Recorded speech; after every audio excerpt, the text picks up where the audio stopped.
Hello hi ಸ್ನೇಹಿತರೆ, ಎಲ್ಲರಿಗೂ ನನ್ನ ನಮಸ್ತೆ. ನನ್ನ ಹೆಸರು ಸಂಗೀತಾ ಕಲ್ಶೆಟ್ಟಿ. ನನ್ನ ಒಂದು YouTube channel polity with Kalshetti.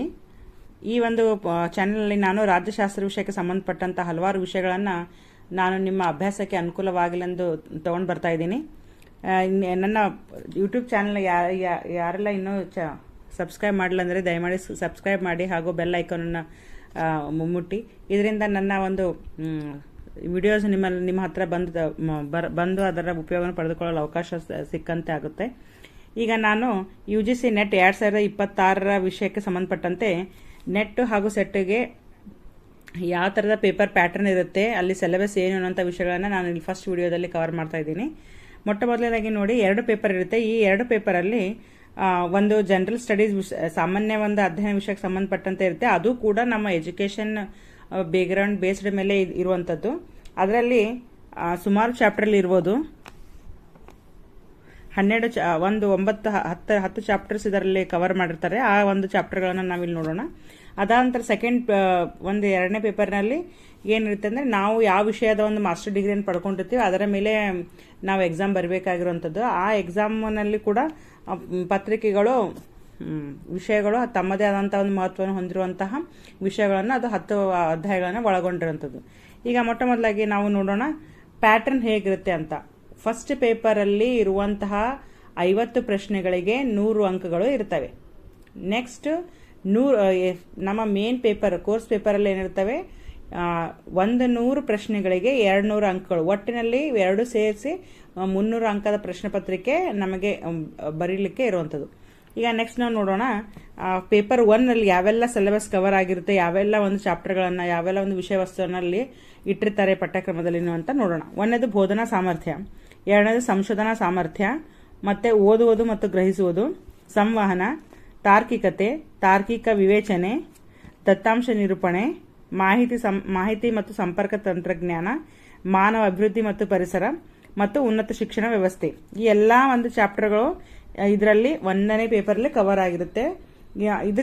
ಇದು ಅಲ್ಲದೆ ಹೊಸ ವಿದ್ಯಮಾನಗಳಲ್ಲಿ, ಅದರಲ್ಲೂ ವಿಶೇಷವಾಗಿ ಎಜುಕೇಶನ್ ವಿಷಯಕ್ಕೆ ಸಂಬಂಧಪಟ್ಟಂತೆ ಕರೆಂಟ್ ಅಫೇರ್ಸ್ನಲ್ಲಿ ಏನೆಲ್ಲ ಪ್ರಶ್ನೆಗಳನ್ನು ಕೇಳಿರ್ತಾರೆ ಅನ್ನೋದನ್ನು ಕೂಡ ಇದರಲ್ಲಿ ಒಳಗೊಂಡಿರುತ್ತೆ ಅಂತ ನಾನು ಹೇಳಲು ಇಷ್ಟಪಡ್ತೀನಿ. ನೆಕ್ಸ್ಟ್ ಬರುವಂಥದ್ದು ನಮ್ಮ ಕೋರ್ ವಿಷಯದಲ್ಲಿ ನಾವು ನೋಡಬೇಕು, ರಾಜ್ಯಶಾಸ್ತ್ರ ವಿಷಯಕ್ಕೆ ಸಂಬಂಧಪಟ್ಟಂತೆ 10 ಚಾಪ್ಟರ್ಗಳನ್ನು ಪಠ್ಯಕ್ರಮದವರು ಒಂದು UGC ನೆಟ್ ಹಾಗೂ KSET ಇಲಾಖೆಯವರು KEA ಏನು ಎಕ್ಸಾಮ್ ಕಂಡಕ್ಟ್ ಮಾಡ್ತಲ್ಲ ಆ ಬೋರ್ಡ್ ಕೂಡ ಇಂತಿಂಥ ವಿಷಯಗಳನ್ನೇ ಕುರಿತದು ಮಾಡಿರ್ತದೆ. ಯಾವೆಲ್ಲ 10 ಚಾಪ್ಟರ್ಗಳನ್ನ ಅಂತ ನಾವಿಲ್ಲಿ ಡೀಟೇಲ್ ಆಗಿ ನೋಡೋಣ. ಮೊದಲನೇ ಚಾಪ್ಟರ್ ಅಂದರೆ ಅದೇ ರಾಜ್ಯಶಾಸ್ತ್ರದ ಮೂಲ ತತ್ವಗಳು.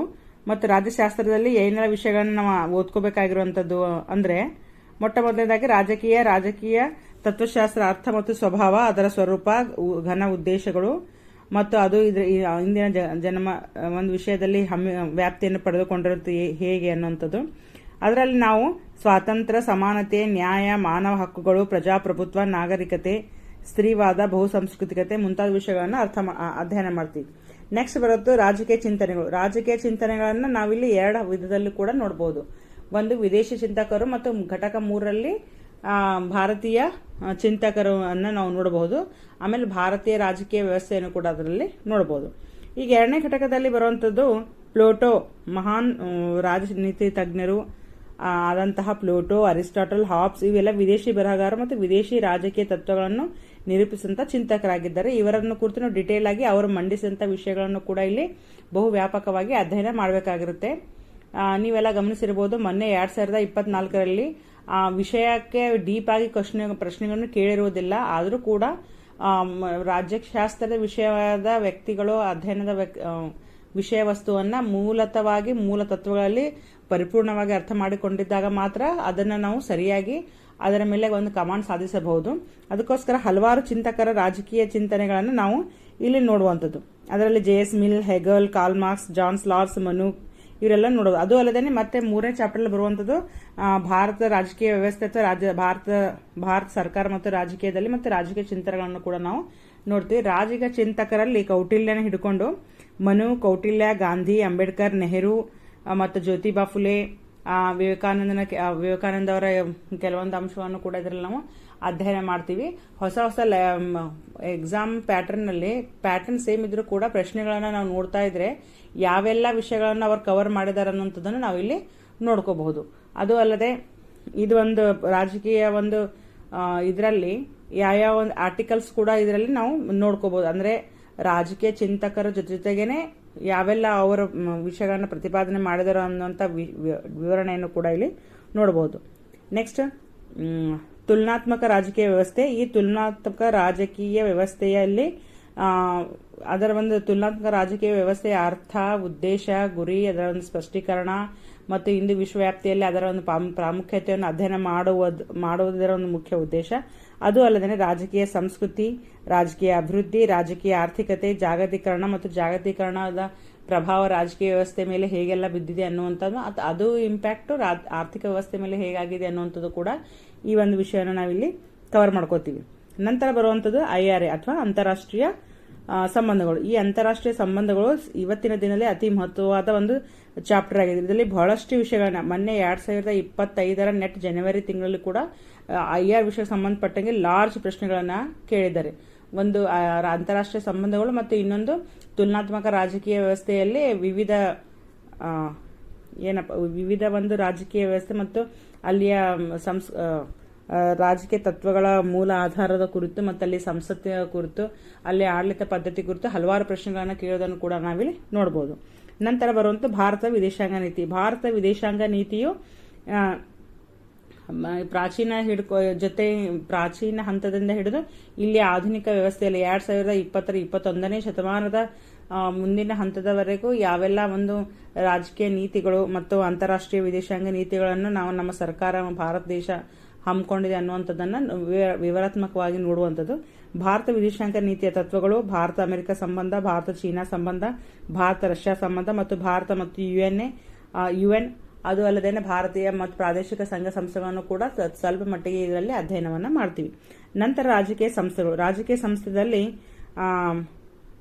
ಸಂಸತ್ತು ಹೇಗೆ ಕಾರ್ಯನಿರ್ವಹಿಸುತ್ತೆ, ರಾಜ್ಯದ ವಿಧಾನಸಭೆಗಳು, ವಿಧಾನ ಪರಿಷತ್ತುಗಳು ಯಾವ ರೀತಿ ಕೆಲಸ ನಿರ್ವಹಿಸ್ತಿದೆ, ರಚನೆ ಹೇಗೆ, ಅದರ ಉದ್ದೇಶಗಳು ಏನು, ಆಮೇಲೆ ಅದರ ಒಂದು ವ್ಯವಸ್ಥಿತವಾಗಿ ನಡೆಯಲಿರುವಂತಹ ಮೂಲತತ್ವಗಳನ್ನು ಕೂಡ ನಾವಿಲ್ಲಿ ರಾಜಕೀಯ ಸಂಸ್ಥೆಗಳಲ್ಲಿ ಅಧ್ಯಯನ ಮಾಡ್ತೀವಿ. ಅದು ಅಲ್ಲದೆ ಪಂಚಾಯತ್ ರಾಜ್ ವ್ಯವಸ್ಥೆ, ಸ್ಥಳೀಯ ರಾಜಕೀಯ, ನಗರ ಸ್ಥಳೀಯ ಒಂದು ವ್ಯವಸ್ಥೆ, ನ್ಯಾಯಾಂಗ, ಕಾರ್ಯಾಂಗ ಎಲ್ಲವನ್ನು ಕೂಡ ಇದರಲ್ಲಿ ಅಧ್ಯಯನ ಮಾಡ್ತೀವಿ. ರಾಜಕೀಯ ಪ್ರಕ್ರಿಯೆಗಳು. ರಾಜಕೀಯ ಪ್ರಕ್ರಿಯೆಯಲ್ಲಿ ಪಕ್ಷ ವ್ಯವಸ್ಥೆ, ಮತದಾನ ಎಲ್ಲವನ್ನು ಇದರಲ್ಲಿ, ಪ್ರಾದೇಶಿಕತೆ, ಸಾಮಾಜಿಕ ಚಳವಳಿಗಳನ್ನು ಇದರಲ್ಲಿ ನಾವು ನೋಡ್ತೀವಿ. ಇದು ಕೂಡ ಒಂದು ಬಹಳ ಸುದೀರ್ಘವಾದ ಮತ್ತು ಪ್ರಚಲಿತ ವಿದ್ಯಮಾನಗಳನ್ನು ಒಳಗೊಂಡಿರುವಂತಹ ಒಂದು ಚಾಪ್ಟರ್ ಆಗಿದೆ. ನಂತರ ಬರೋದು ಸಾರ್ವಜನಿಕ ಆಡಳಿತ. ಸಾರ್ವಜನಿಕ ಆಡಳಿತದಲ್ಲಿ ನಾವೇನ್ ಮಾಡ್ತೇವೆ, ಆಡಳಿತ ತತ್ವಗಳು ಮತ್ತು ವೈಟ್ ಕಾಲರ್ಸ್ ವಿಷಯಗಳಿಗೆ ಸಂಬಂಧಪಟ್ಟಂತೆ, ಅಂದ್ರೆ ಆಡಳಿತ ವ್ಯವಸ್ಥೆ, ರಾಜಕೀಯ ವ್ಯವಸ್ಥೆಯನ್ನ ರಾಜ್ಯದ ಚುನಾಯಿತ ಸದಸ್ಯರು ನೋಡಿಕೊಂಡರೆ ಅಲ್ಲಿ ಇರುವಂತ ಮತ್ತು ಅದನ್ನ ಆಡಳಿತ ವ್ಯವಸ್ಥೆಯನ್ನ ನಾವು ನಮ್ಮಲ್ಲಿರುವಂತಹ ಒಂದು ಉನ್ನತ ಮಟ್ಟದ ಆಡಳಿತ ವ್ಯವಸ್ಥೆ, ಆಡಳಿತಾಂಗವನ್ನು ನಾವು ಇಲ್ಲಿ ಕಾರ್ಯಾಂಗವನ್ನು ಇಲ್ಲಿ ನಾವು ನೋಡ್ತೀವಿ. ಅದರಲ್ಲಿ ಆಡಳಿತ ತತ್ವಗಳು: Max weber bureaucracy, new public administration, ಆಮೇಲೆ ಹೊಸ ಸಾರ್ವಜನಿಕ ಆಡಳಿತ ಮತ್ತು ಇಂದು ಆಧುನಿಕ ರಾಜನಿಕ ಆಡಳಿತ, ಹಲವಾರು ಆಡಳಿತ ವ್ಯವಸ್ಥೆಯನ್ನು ನಾವಿಲ್ಲಿ ಕೂಡ ನೋಡಬಹುದು. ಅದೆಲ್ಲ ಗುಡ್ ಗವರ್ನರ್ಸ್ ಕೂಡ ಇಲ್ಲಿ ಅಧ್ಯಯನ ಮಾಡಬಹುದು. ಮತ್ತು ಕೊನೆ ಚಾಪ್ಟರ್ ಸಾರ್ವಜನಿಕ ನೀತಿ. ಸಾರ್ವಜನಿಕ ನೀತಿಯಲ್ಲಿ ಫಲಾನುಭವಿಗಳು, ಅಂದ್ರೆ ನಾವು ಕೆಲಸ ಮಾಡ್ತಾ ಇರೋಂಥದ್ದನ್ನ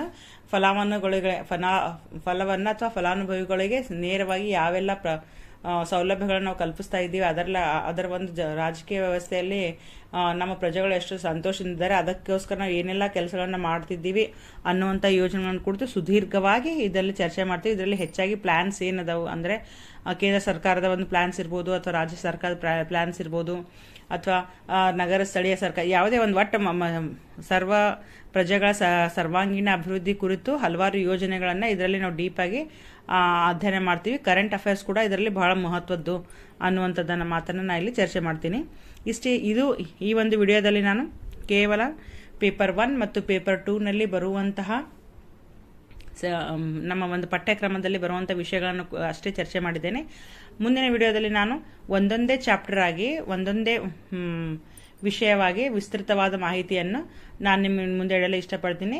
ಸೊ ಈ ಒಂದು ಮಾಹಿತಿಯನ್ನು ಪಡ್ಕೊಂಡು ತಾವು ತಮ್ಮ ಕೆಸೆಟ್ ಪರೀಕ್ಷೆಯನ್ನ ಬಹು ಸರಳ ರೀತಿಯಲ್ಲಿ ಪಾಸ್ ಆಗಲಿ ಅನ್ನುವಂಥ ವಿಷಯಗಳನ್ನು ಇದರಲ್ಲಿ ಒಳಗೊಂಡಂತೆ ನಾನು ನಿಮ್ಮಲ್ಲಿ ಬೋಧನೆ ಮಾಡಲಿಕ್ಕೆ ಇಷ್ಟಪಡ್ತೀನಿ.